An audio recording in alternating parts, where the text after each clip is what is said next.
गरीब बहू का जादुई घास का एसी। एक छोटे से गांव में सरिता अपनी बहू और अपने गरीब परिवार के साथ रह रही थी। बेटा, आज हमें ये रात को सारा काम खत्म करना होगा, कल ये सारा ऑर्डर का सामान जाएगा। माँ, मैं तो कोशिश कर ही रहा था लेकिन घास ही खत्म हो गई। अब आप ही बताओ ना, मैं क्या करूँ। हमारे पास और कोई चारा नहीं है, हमें जंगल से और घास काट कर लानी होगी। इस समय जंगल में जाने का फायदा नहीं है, कभी भी कुछ भी हो सकता है। जंगली जानवर रात के समय ही बाहर निकलते हैं। अजय बिल्कुल सही कह रहा है बहू। अरे माँ जी, हम दो लोग अगर जाएंगे तो कोई जानवर पास नहीं आएगा, और फिर इतनी जल्दी कोई जानवर हमला नहीं करता। हमें ये ऑर्डर कल देना है, आप ये भी तो सोचिए। लेकिन बहू। माँ जी, आप चिंता मत कीजिए, कुछ नहीं होगा। बस आप बच्चों के पास ही रहना और उनका ख्याल रखना। अगर ये ऑर्डर नहीं गया तो बच्चों के लिए हम गर्मी से बचने के लिए कूलर भी नहीं खरीद पाएंगे। सरिता की बहू भाविका और उसका बेटा, वो तीनों घास से पंखे कूलर बनाने का काम किया करते थे, इसलिए उन्हें घास की जरूरत पड़ती थी। वह आधी रात के समय जंगल में जाते हैं। भाविका, जरा से भी हलचल हुई तो मुझे बता देना, कभी भी कुछ भी हो सकता है। ठीक है जी, मैं आपको बता दूंगी।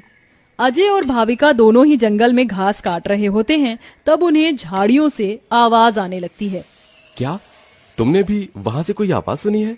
हाँ जी, मैंने भी सुनी है। मैंने तुम्हें कहा था ना, इस समय आना ठीक नहीं है।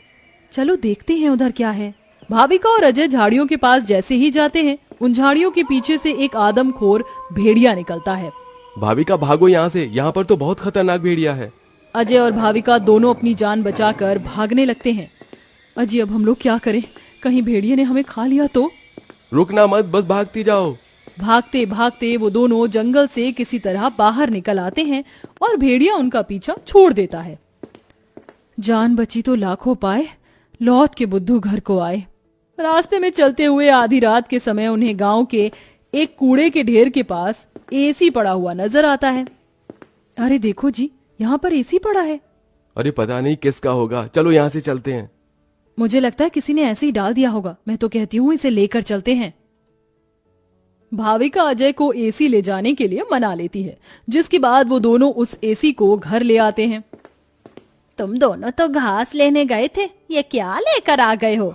ये हमें रास्ते में पड़ा मिला। जब हम कूलर पंखे बना लेते हैं तो एसी भी बना सकते हैं। इस खराब एसी को छोड़ो और ये बताओ, क्या तुम घास लेकर आई हो?